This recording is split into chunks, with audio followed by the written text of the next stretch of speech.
E aí galera, beleza? Aqui é o professor Fernando do canal História Fácil. E hoje nós vamos começar a falar sobre o quê? Iremos falar sobre o processo de independência da América Latina. Iremos dividir esse momento em várias partes, no mínimo três, para você compreender esse processo de dependência latino-americano. Mas para começar, logo depois da nossa vinheta.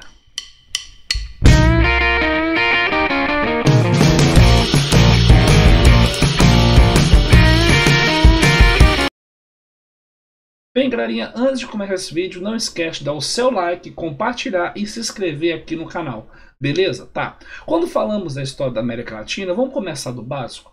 Falamos de América Latina por quê? Conceito básico para você não esquecer. América Latina porque é a região da América que foi colonizada pelos países de idioma de língua latim, no caso Portugal e Espanha.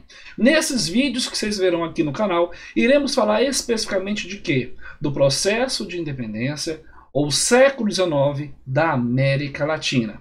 Mas vamos entender então como é que era o contexto histórico. Sabemos muito bem que esses países, essas nações, viviam um sistema de colonização, né? Vimos muito bem, você observa um mapa aí, você tem o processo todo de colonização, vice-reinos, Peru, e as datas do processo de independência. Tá, mas começo de conversa, vamos entender. Durante todo o século XIX, o desenvolvimento da economia capitalista, o triunfo do liberalismo e a efervescência nacionalista e socialista também envolveram as Américas. Ou seja, todos os povos latino-americanos também se envolveram, sim, com a influência do conjunto de ideologias de acontecimentos que ocorriam na Europa. Não só no latino-americano, como também na América do Norte, especialmente na região dos Estados Unidos. Sabemos que durante esse período a população americana cresceu significativamente no período, ou seja, no próximo a 30 milhões de habitantes em 1800 e para quase 160 milhões de habitantes em 1900, ou seja, o crescimento foi muito grande. Desse crescimento, podemos falar de 6 para 70 milhões somente nos Estados Unidos.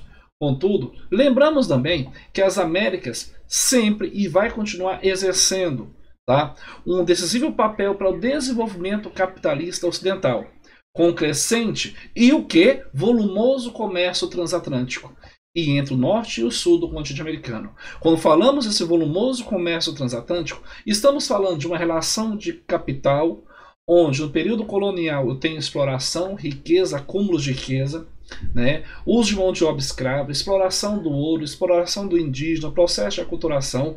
Isso vai envolver todo o aspecto também comercial. Contudo, norte e sul, que depois sai de um momento que a influência sai Espanha, entra Inglaterra e depois entra quem? Os Estados Unidos. Galera, não esquece também que nesse contexto histórico, os latino-americanos que são independência geram a dependência com centros dinâmicos do capitalismo. Primeiramente com a Inglaterra e depois com quem? Com os Estados Unidos. Comumente podemos falar que durante o século XVIII para o século XIX pode-se destacar alguns acontecimentos. Olhando a imagem do lado aí, você vê que são acontecimentos importantes, né? Entre esses acontecimentos, não podemos esquecer que é a marca do século XVIII para o XIX, o declínio do antigo regime. Professor, não lembro o que é o antigo regime. Quando falamos de antigo regime, estamos falando do governo absolutista, aquela sociedade estamental dividida em primeiro, segundo e terceiro estado.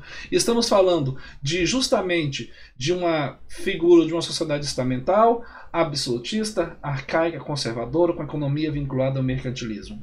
E ocorre então o declínio. Por que ocorre? Porque eu tenho uma base ideológica influenciada pelo iluminismo que vai se destacar. Uma corrente iluminista que vai se destacar. Qual corrente? Uma corrente de viés econômico e político, o chamado liberalismo. Além disso, as chamadas revoluções burguesas, tais como a Revolução Americana, que é o processo de independência dos Estados Unidos, a Revolução Industrial que ocorrera na Inglaterra e especialmente a Revolução Francesa. Com isso, podemos afirmar que, nesse contexto, existe um grupo social, os crioulos, que está aqui nessa imagem aqui atrás de mim, ó, essa aqui são crioulos, e vamos lembrar quem são os crioulos? Crioulos são aqueles espanhóis nascidos na América, que eram responsáveis pelos cabildos, que eram as chamadas câmaras municipais. É a elite que se monta aqui na colônia. espanhola. Então, para essa elite crioulas, o importante era romper com a metrópole monopolista. Mas romper por quê? Porque dificultava as transações mercantis, sobretudo com a Inglaterra, principal polo econômico do mundo. Então, os crioulos querem ter autonomia para comerciar, quer ter autonomia para vender seus produtos, quer o fim do chamado pacto colonial. A coroa restringia os setores produtivos. Que coroa que estamos falando? A coroa espanhola. Restringia os setores produtivos, além de limitar o acesso a cargos administrativos e políticos aos crioulos. Então, quem assumia esses cargos, professor? Os chamados chapetones, que eram os espanhóis que vinham para cá, para a América Latina.